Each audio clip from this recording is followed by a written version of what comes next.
सबसे पहले आपको बता दें कि हमारे साथ हैं धनराज बंजारी जी, जो कि रिटायर्ड एसीपी हैं। सर, स्वागत है आपका। मैं आपसे समझना चाहूँगी, रिटायर्ड एसीपी हमारे साथ जुड़े हुए हैं। और सर, मैं आपसे जानना चाहती हूँ धनराज जी कि ये इतना कंफर्ट जोन मध्य प्रदेश बना कैसे ड्रग पैडलर्स के लिए या ड्रग माफिया के लिए। भोपाल में भी 19 साल का एक जो है ड्रग पैडलर गिरफ्तार किया गया। मतलब किस कदर जो किशोर अवस्था के बच्चे हैं, जो 19 साल का मात्र एक युवक है, वो तक इसमें शामिल है। और आपको भी ये जानकारी होगी कि भी अभी बहुत समय नहीं हुआ जब भोपाल में एक बड़ी फैक्ट्री पकड़ाई थी, और ये लगातार चल ही रहा है। मतलब किस कदर फैला हुआ है, इसका अंदाजा लगाना मुश्किल हो रहा है। ये सिर्फ मध्य प्रदेश की बात नहीं है। आप अगर इसको देखिए तो जब उड़ता पंजाब सोनल जी हम्म। सामने आया तो इंडिया में पंजाब एक नेशन थी। उसके बाद में उड़ीसा आपको पता चलता है, फिर कर्नाटक, फिर महाराष्ट्र भी पीछे नहीं है। बम्बई है, पुणे है, नासिक है, जहां पे 3,000 करोड़ के ड्रग्स पकड़े गए। ये किसी एक राज्य से सीमित बात नहीं होनी चाहिए। जहां तक मेरा अपना ख्याल है, ये पूरे देश में फैला हुआ नेटवर्क है। अब इसमें बात ये आती है कि इनके जो रूट है वो समय समय से बदलते हैं। जैसे 20,000 करोड़ का ड्रग हमने कुंद्रा बंदरगाह गुजरात में पकड़ा, हम्म। उसके बाद में गुजरात की लिंक खत्म हुई, यूपी की एटीएस और गुजरात पुलिस और उसमें एंटी नार्कोटिक सेल, ये जो एनसीबी है, ये सारे संयुक्त कार्रवाई करके उसको अंजाम दिए हुए थे। तो ये सारी संयुक्त कार्रवाई हो रही है, इसमें कोई शक नहीं। और जैसे मैडम जी ने बताया कि जीरो टॉलरेंस, खैर जीरो टॉलरेंस एक बात बाजू में है, लेकिन इसका मतलब ये नहीं कि जीरो एक्शन है। अगर जीरो एक्शन होता तो आज हम इस बहस के लिए आपके चैनल पे मौजूद नहीं होते। एक्शन हो रही है, उसी के तहत ये बात चलती है। लेकिन ये बात का चलना इतना इंपॉर्टेंट है, ये समझ ले कि ये सिर्फ अकेला मध्य प्रदेश नहीं है, ये 3 राज्यों को क्रॉस करके मध्य प्रदेश पहुंची हुई ड्रग है। सवाल इसमें अहम यह है कि ये ड्रग में जो केमिकल यूज हो रहा है, वो केमिकल सप्लाई कहां से आ रहा है? क्या हमारी फार्मा इंडस्ट्री सेक्शन से आ रहा है? क्या हमारी केमिकल इंडस्ट्री से आ रहा है? किस बात से ये आ रहा है? कौन से ये लाइसेंस और परमिट्स है जिनको इतनी भारी मात्रा में इसको लगने वाले रसायन निर्यात या आयात या ट्रांसपोर्ट कर रहे हैं? और किस तरह ट्रांसपोर्टिंग हो रही है? ये ट्रांसपोर्ट जरूर इलीगल होनी चाहिए।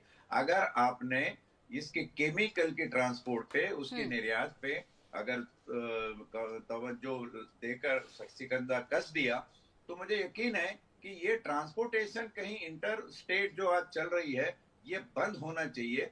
ये महज ये भी ज्यादा इंपॉर्टेंट है कि ये केमिकल कहाँ से आ रही है। ये जो एमडी है, इसका जो केमिकल फॉर्मूला है, ये कैसे आमतौर पे बना लेते हैं। अब हमारे नासिक में एक फैक्ट्री पकड़ी गई थी, तो मैं बता दूं, वहां पे वो बंद पड़ा हुआ एक फार्मा यूनिट था। वहां पे फार्मास्यूटिकल का परमिट था, हम्म। लेकिन निकाल दिया गया था। ये सारी बंद पड़ी हुई चीजें, हम्म। ये छिपे छिपाए खंडहर की तरह बनाकर वहां पे ये इंतजाम करते हैं। जी। और महाराष्ट्र के एक कारंजा नाम का एक छोटा सा गांव है, तहसील प्लेस भी नहीं होगी, मुश्किल से वो जगह की 40,000 आबादी होगी। ये हम्म। कहने में बड़ी शर्म महसूस होती है एक रिटायर्ड पुलिस ऑफिसर को। वहां पे पिछले हफ्ते जो ट्रक पकड़ी गई, वो 360 करोड़ की थी। मध्य प्रदेश के बॉर्डर से 100 किलोमीटर पे ये हुआ। तो ये सारे देश का मामला है, और ये सिर्फ किसी राज्य पे सीमित न करते हुए मैं चाहता हूं कि सेंट्रल गवर्नमेंट इसके ऊपर अपना शिकंजा कसे, जहां तक हो सके। हम्म। सेंट्रल गवर्नमेंट, आज बीजेपी के प्रवक्ता भी यहाँ मौजूद है, मैं गुहार लगाना चाहूंगा उनकी पार्टी और सेंट्रल गवर्नमेंट से, जो सत्ता में सत्ताधीश बने बैठे हैं, एक अलग से मिनिस्ट्री, ये होम डिपार्टमेंट के अंदर रख के एक अलग मिनिस्ट्री इसके ऊपर चेक करने के लिए बनाई जाए। क्योंकि अगले सेक्शन में अगर आप मुझे मौका देते तो मैं ये बयां करना चाहूंगा कि ये जी। कैसे भारत के युवाओं के खिलाफ रचा हुआ एक इंटरनेशनल कॉन्स्पिरेसी, एक बिल्कुल सर, मैं षड्यंत्र है। मैं दोबारा आऊंगी धनराज मैं जी। दोनों से, डॉक्टर गुलरेज साहब, हिमानी मैडम, मैं दोनों को इज्जत देते हुए, आपका रिस्पेक्ट कर रखते हुए गुजारिश करना चाहता हूं, आपसे इल्तजा करना चाहता हूं कि इसको राजनैतिक परिप्रेक्ष्य से थोड़ा ऊपर उठ के अगर ठीक। देखे, तो इसका इंटरनेशनल कॉन्स्पिरेसी जो हमारी देश की युवाओं के खिलाफ है, उसके ऊपर हम थोड़ा ठीक है। व्यापक रूप से तवज्जो फरमाए। ठीक है, मैं ठीक दो है। मोटी बातें सामने रखना चाहता हूँ, हम्म। जो मेरा तजुर्बा है, जो मेरे सर्विस में मैंने हासिल किया और आए दिन ये केसेस मैंने देखी भी है, इसका इन्वेस्टिगेशन भी किया है।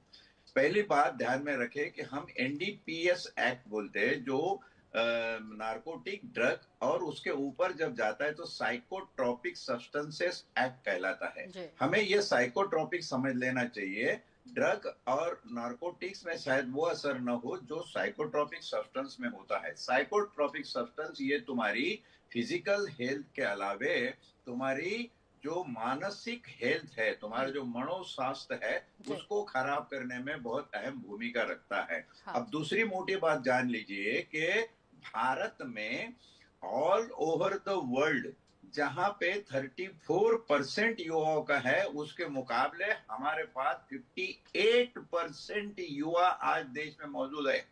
तो आप जानिए कि युवाओं को बर्बाद करने के लिए एक 19 साल का लड़का उसमें अभियुक्त बना जी। है पकड़ा गया। जी। या आप समझिए इस बात को कि ये कितनी नजाकत और कितनी बारकाई से परखने वाली बात है। ये षड्यंत्र है इंटरनेशनल लेवल बिल्कुल से ठीक कह रहे हमारे हैं। खिलाफ रचा हुआ। ठीक है, इसके मुझे लगता रूट है इंडिया इसमें के धनराज जी माफ बाहर। कीजिए मैं टोक रही हूँ क्योंकि मेरे पास वक्त नहीं है, लेकिन मैं इसमें दोनों ही, जैसे आपने भी रिक्वेस्ट की और मैं इनसे आग्रह करूंगी कि भाई आप लोग जो है इस बात पर लड़े ना, बल्कि इस बात पे, इसको देश से कैसे खत्म करें, इस पे सोचने की बहुत आवश्यकता है। आखिरी एक बात कहने का मौका दे जी जी दीजिए धनराज मुझे। जी, जल्दी से।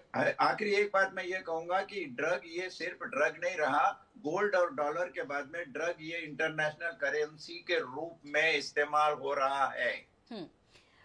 सर एक और सवाल मेरा, एक छोटा सा, एक लाइन में आपसे, कि क्या ये एनसीबी और राज्य पुलिस के बीच समन्वय की कमी का कारण भी है जो हम अभी अपने प्रदेश में ये देख रहे हैं, और साथ ही साथ क्या एनडीपीएस एक्ट में और सख्ती की जरूरत आप महसूस करते हैं? एनडीपीएस एक्ट में आप कितनी भी सख्ती कर लो, मैं समझता हूँ एनडीपीएस एक्ट अपनी जगह पे बराबर काम कर रहा है, क्योंकि एक ही कानून है। वो उसमें फिर से कानून लाने की जरूरत नहीं। जिसके अंदर अगर तहकीकाती ऑफिसर ठीक से तहकीकात नहीं करता है तो उसको भी आरोपी बनाया जा सकता है। ये प्रावधान और किसी कानून में नहीं है, लेकिन उसकी अमल उस तरीके से नहीं हो रही। ये मामला एक और दिशा दर्शाता है जिसके ऊपर कहीं और बहस हो सकती है। बिल्कुल ठीक कह रहे हैं।